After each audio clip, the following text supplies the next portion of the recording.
کیا آپ جانتے ہیں کہ اسلام کے ابتدائی دور میں ایک ایسا وقت بھی آیا تھا جب مسلمان صرف اللہ پر ایمان لانے کی وجہ سے اپنے گھروں، اپنے وطن، اپنے رشتہ داروں اور اپنی ہر آسائش کو چھوڑنے پر مجبور ہو گئے؟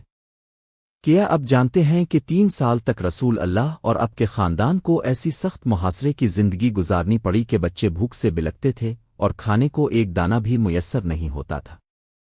آج ہم اسی ایمان افروز اور دل کو ہلا دینے والے واقعے کا ذکر کریں گے جو ہمیں صبر، استقامت اور اللہ پر کامل بھروسے کا سبق دیتا ہے۔ اسلام کے آغاز کے چند ہی سال بعد مکہ مکرمہ میں مسلمانوں پر ظلم و ستم حد سے بڑھ گیا۔ کفار قریش روز بروز مسلمانوں کو نئی نئی تکلیفیں دیتے تھے۔ کوئی مارا جاتا، کسی کو بھوکا رکھا جاتا، کسی کو تپتی ریت پر لٹایا جاتا، اور رسول اللہ کو بھی ہر طرح کی اذیتیں دی جاتی۔ جب حالات ناقابل برداشت ہو گئے تو رسول اللہ نے صحابہ کرام رضی اللہ عنہم کو ہجرت کی اجازت دی۔ اپنے حبشہ کا انتخاب فرمایا کیونکہ وہاں کا بادشاہ نجاشی ایک عادل اور انصاف پسند حکمران تھا۔ اگرچہ وہ اس وقت مسلمان نہیں ہوئے تھے لیکن ظلم برداشت نہیں کرتے تھے۔ نبوت کے 5ویں سال رجب کے مہینے میں پہلی ہجرت ہوئی۔ تقریباً 11 مرد اور 4 خواتین مکہ چھوڑ کر حبشہ روانہ ہوئی۔ قریش نے ان کا راستہ روکنے کی بہت کوشش کی لیکن اللہ تعالیٰ نے اپنے بندوں کی حفاظت فرمائی اور وہ بحفاظت حبشہ پہنچ گئے۔ کچھ عرصے بعد ایک غلط خبر پھیلی کہ مکہ کے لوگ مسلمان ہو چکے ہیں اور اسلام کو غلبہ حاصل ہو گیا ہے۔ یہ خبر سن کر بعض مہاجرین خوشی خوشی واپس روانہ ہوئے، مگر مکہ کے قریب پہنچ کر معلوم ہوا کہ یہ خبر بالکل غلط تھی۔ ظلم پہلے سے بھی زیادہ بڑھ چکا تھا۔ بعض صحابہ دوبارہ حبشہ چلے گئے جبکہ کچھ نے مختلف قبائل کی پناہ لے کر مکہ میں داخل ہونا قبول کیا۔ بعد میں ظلم مزید بڑھا تو ایک دوسری بڑی ہجرت ہوئی جس میں تقریباً 83 مرد اور 18 خواتین حبشہ پہنچیں۔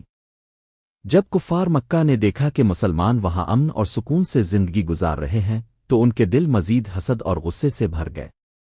انہوں نے عمرو بن عاص اور ایک دوسرے شخص کو قیمتی تحائف دے کر بادشاہ کے دربار میں بھیجا، جو بادشاہ کے لیے بھی بہت سے تحفے لے کر گیا اور اس کے خواص اور پادریوں کے لیے بھی بہت سے ہدیے لے کر گیا۔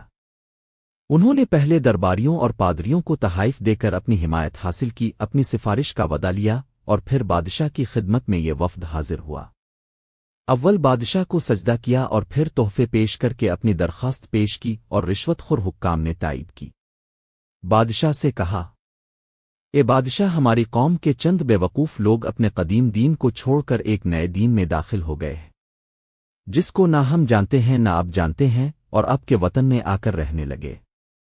ہم کو شرفائی مکہ نے اور ان لوگوں کے باپ، چچا اور رشتے داروں نے بھیجا ہے کہ ان کو واپس لائیں۔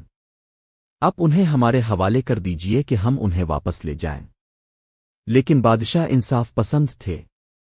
انہوں نے فرمایا، جن لوگوں نے میری پناہ پکڑی ہے بغیر تحقیق ان کو حوالے نہیں کر سکتا، میں ایک فریق کی بات سن کر فیصلہ نہیں کروں گا، پہلے ان لوگوں کو بولا کر ان کا موقف سنوں گا، اگر یہ صحیح ہوا تو حوالے کر دوں گا۔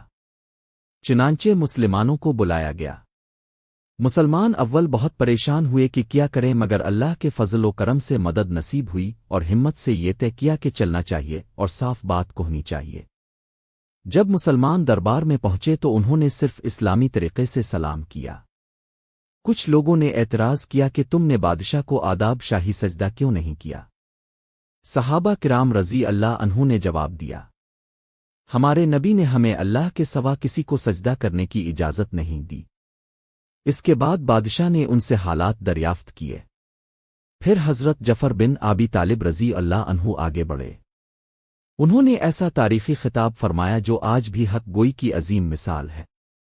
انہوں نے فرمایا، ہم لوگ جہالت میں تھے، نہ اللہ کو جانتے تھے نہ اس کے رسولوں سے واقف تھے، بتوں کی عبادت کرتے تھے، جو کچھ بھی کھانے کے قابل ملتا وہی کھانا پڑتا تھا، برائیاں کرتے تھے، رشتے توڑتے تھے، طاقتور کمزور کو دباتا تھا۔ ہم اسی حال میں تھے کہ پھر اللہ تعالیٰ نے ہم میں ایک رسول بھیجا جن کی سچائی، امانت، پاکیزگی اور اعلیٰ کردار کو ہم سب جانتے تھے۔ انہوں نے ہمیں ایک اللہ کی عبادت، سچ بولنے، امانت ادا کرنے، صلہ رحمی کرنے، پڑوسی کے حقوق ادا کرنے، نماز ادا کرنے، روزہ رکھنے، صدقہ ادا کرنے اور اچھے اخلاق کی تعلیم دی، اور جھوٹ بولنے، ظلم کرنے، زنا، بہتان، یتیم کا مال کھانے اور ہر برائی سے منع فرمایا۔ ہم کو قرآن پاک کی تعلیم دی اور ہم ان پر ایمان لے آئے۔ اس کے فرمان کی تعمیل کی جس پر ہماری قوم ہماری دشمن ہو گئی، ہماری قوم نے ہمیں سخت ظلم کا نشانہ بنایا اور ہم کو ہر طرح ستایا۔ ہم لوگ مجبور ہو کر اب کی پناہ میں اپنے نبی کے ارشاد سے آئے ہیں۔ یہ الفاظ سن کر بادشاہ بہت متاثر ہوئے۔ انہوں نے فرمایا، کیا تم اپنے نبی پر نازل ہونے والا قرآن سنا سکتے ہو؟ حضرت جعفر رضی اللہ عنہ نے سورہ مریم کی ابتدائی آیات کی تلاوت کی۔ قرآن کی تاثیر ایسی تھی کہ بادشاہ کی آنکھوں سے آنسو بہنے لگے، اور اس کے پادری بھی جو کثرت سے موجود تھے سب کے سب اتنا روئے کہ ان کی داڑیاں آنسوؤں سے تر ہو گئیں۔ بادشاہ نے فرمایا، اللہ کی قسم یہ کلام اور حضرت موسیٰ علیہ السلام کا لایا ہوا کلام ایک ہی نور سے نکلے ہیں۔ اور قریش کے نمائندوں کو صاف انکار کر دیا کہ وہ مسلمانوں کو ان کے حوالے نہیں کریں گے۔ وہ لوگ بڑے پریشان ہوئے کہ بڑی ذلت اٹھانی پڑی، لیکن کفار نے ہار نہیں مانی۔ آپس میں صلاح کر کے ایک شخص نے کہا کہ کل میں ایسی تدبیر کروں گا کہ بادشاہ ان کی جڑ ہی کاٹ دے۔ ساتھیوں نے کہا بھی کہ ایسا نہیں ہونا چاہیے، یہ لوگ اگرچہ مسلمان ہو گئے ہیں مگر پھر بھی ان کے رشتے دار ہیں، مگر اس نے نہ مانا۔ اگلے دن وہ دوبارہ آئے اور کہنے لگے، یہ لوگ حضرت عیسیٰ علیہ السلام کی شان میں گستاخی کرتے ہیں، ان کو اللہ کا بیٹا نہیں مانتے۔ بادشاہ نے پھر مسلمانوں کو بلایا۔ صحابہ کرام رضی اللہ عنہ فرماتے ہیں کہ دوسرے دن کے بلانے سے ہمیں اور بھی زیادہ پریشانی ہوئی۔ بہرحال گئے۔ بادشاہ نے پوچھا کہ تم حضرت عیسیٰ علیہ السلام کے بارے میں کیا کہتے ہو؟ اس بار حضرت جعفر رضی اللہ عنہ نے فرمایا، ہم وہی کہتے ہیں جو ہمارے نبی نے ہمیں سکھایا ہے کہ حضرت عیسیٰ علیہ السلام اللہ کے بندے ہیں، اس کے رسول ہیں، اس کی روح ہیں اور اس کے کلمے ہیں جس کو خدا نے کواری اور پاک مریم علیہ السلام کی طرف بھیجا تھا۔ بادشاہ نے زمین سے ایک تنکا اٹھایا اور فرمایا، حضرت عیسیٰ علیہ السلام اس حقیقت سے ایک تنکے کے برابر بھی زیادہ نہیں تھے۔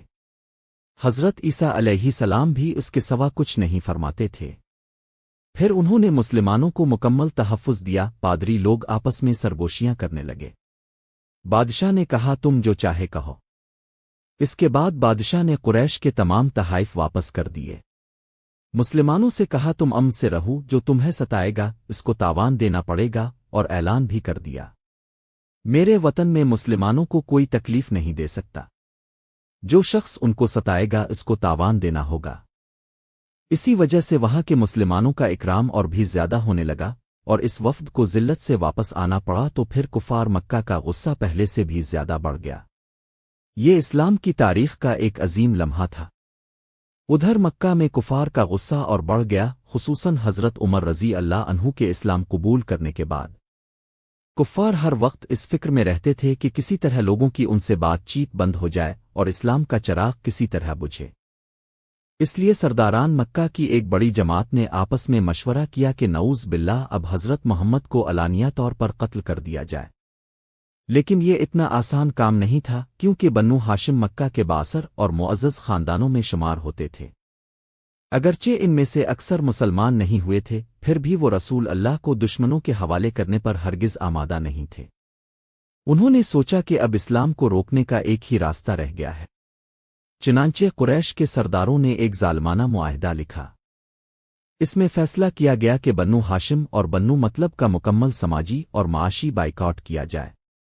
نہ ان کو کوئی شخص اپنے پاس بیٹھنے دے گا، نہ کوئی ان سے خرید و فروخت کرے گا، نہ ان سے رشتہ رکھے گا، نہ ان سے بات کرے گا، نہ ان کے گھروں میں جائے گا، اور نہ انہیں اپنے گھروں میں آنے دے گا، اور اس وقت تک صلح نہ کی جائے گی جب تک کہ وہ حضور کو قتل کے لیے حوالے نہ کر دیں۔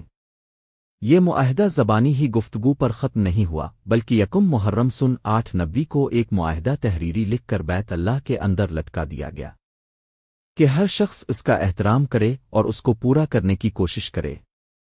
اس کے بعد رسول اللہ بنو ہاشم اور بنو مطلب کو شیب آبی طالب میں محصور کر دیا گیا۔ یہ محاصرہ 1-2 دن نہیں بلکہ مسلسل 3 سال جاری رہا، اور اس معاہدہ کی وجہ سے 3 برس تک یہ سب حضرات 2 پہاڑوں کے درمیان ایک گھاٹی میں نظر بند رہے۔ ان 3 برسوں میں بھوک ایسی تھی کہ کھانے کو کچھ نہ ملتا تھا، نہ کوئی ان سے مل سکتا تھا، نہ یہ کسی سے مل سکتے تھے، کوئی باہر سے سامان خرید نہیں سکتا تھا۔ نہ باہر سے آنے والے کسی تاجر سے مل سکتے تھے۔ اگر کوئی شخص باہر نکلتا تو پیٹا جاتا اور کسی ضرورت کا اظہار کرتا تو صاف جواب پاتا، معمولی سا سامان اور خوراک وغیرہ جو ان لوگوں کے پاس تھا وہ کہاں تک کام دیتا۔ آخر فاقوں پر فاقے گزرنے لگے اور بچے بھوک سے بے تاب ہو کر روتے اور چلاتے، اور ان کے اپنوں کو اپنی بھوک اور تکلیف سے زیادہ ان بچوں کی تکالیف ستات۔ مائیں بے بس ہوتی تھی، بزرگ فاقے کرتے تھے، کبھی درختوں کے پتے کھانے پڑتے، کبھی معمولی خوراک بھی میسر نہ ہوتی۔ لیکن ان تمام آزمائشوں کے باوجود رسول اللہ اور صحابہ کرام رضی اللہ عنہم نے ایمان کا دامن کبھی نہیں چھوڑا۔ آخرکار اللہ تعالیٰ کی مدد آئی۔ اللہ کے حکم سے دیمک نے اس ظالمانہ معاہدے کو چاٹ لیا اور ظلم پر مبنی تمام عبارت ختم کر دی سوائے اللہ تعالیٰ کے نام کے۔ جب یہ حقیقت سامنے آئی تو قریش کا یہ ظالمانہ معاہدہ ٹوٹ گیا اور 3 سالہ محاصرہ ختم ہو گیا۔